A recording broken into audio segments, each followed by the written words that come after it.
Hi, it's Tink here from Project Everest, here to talk to you today about mission command and holacracy, and why we have implemented holacracy in our business and where this all comes from.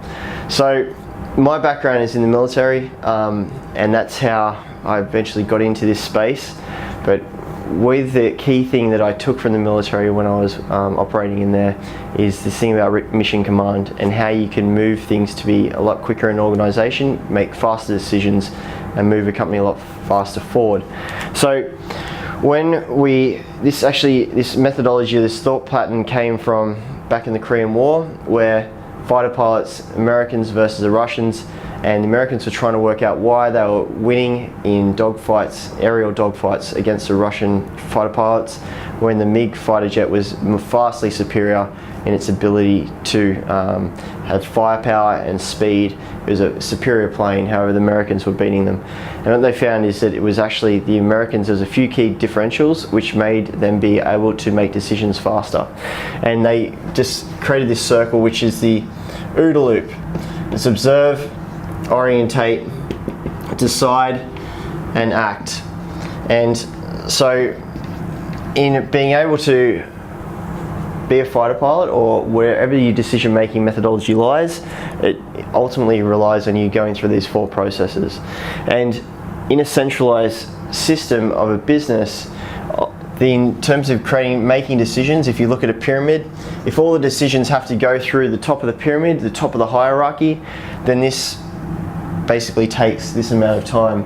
Whereas if you provide autonomy to those at the bottom of the pyramid to be able to make decisions without having to revert to people higher in the organization, then you can create a circle that ultimately works like this. And if you can imagine that quicker decision-making process may enable one organization who has the decentralized system, what we call mission command, to make 5 decisions in a space that a centralized organization could only make 1. And so this is why enable autonomy is one of our key values. It enables the organization to move faster. It enables the organization to take a lot more risks in what it does in terms of the business side, just the business side, I want to emphasize that, and ultimately move our ventures faster and faster forward. And as an organization, we move quicker. So this is one of the key things around mission command. Now what we've done in holacracy is take this to a whole nother level, because with research has shown that if in a city you double the population of a city, so population of a city might be 1 million at the moment, you double that size to 2 million, then on a per capita basis innovation increases by 15%.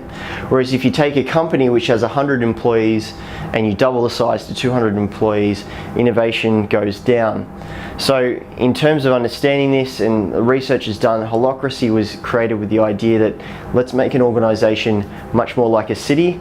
In a city you do not have centralized control or dictatorship about how you operate.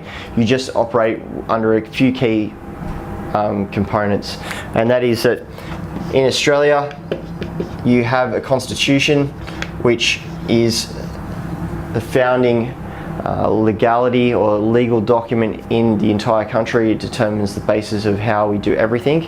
And so a business will have a constitution, and then also it will have laws that are created through a process. So you might look at it in a city, you have the courts, you have the system of creation of laws, the judicial process, and your legislative process. In a business you have a governance, which is laws created through governance, and you also have things like property rights. So what is yours and what is not yours. And so holacracy is designed with these key things in mind, and then from there everyone leads their own role. And when you have leadership in every area of the business, the organization can move a hell of a lot faster. And so the whole point of moving to holacracy, mission command was definitely working for us in a decentralized system of decision making. However, we could improve, and we could improve the speed of the organization, how it's moving, so we did switch to holacracy, and we're going through the process at the moment of integrating that and gaining full momentum on holacracy. But the whole point of coming back to this and why we're talking about this is that enable autonomy is one of our key values in our business. We live and we breathe it. It comes from our background, where we came from, and we want to improve that, and holacracy we see as the next step in enabling speed in the organization so that we can create ventures faster, and therefore we can get our social impact out further in less time. So this is what we're about. This is one of our key methods that we use in the business. We're excited about it, and we've got a whole bunch of other videos on our website which talks through the different things that we use, our definitions, what we do, and I encourage you to have a look at that and really get engaged with it.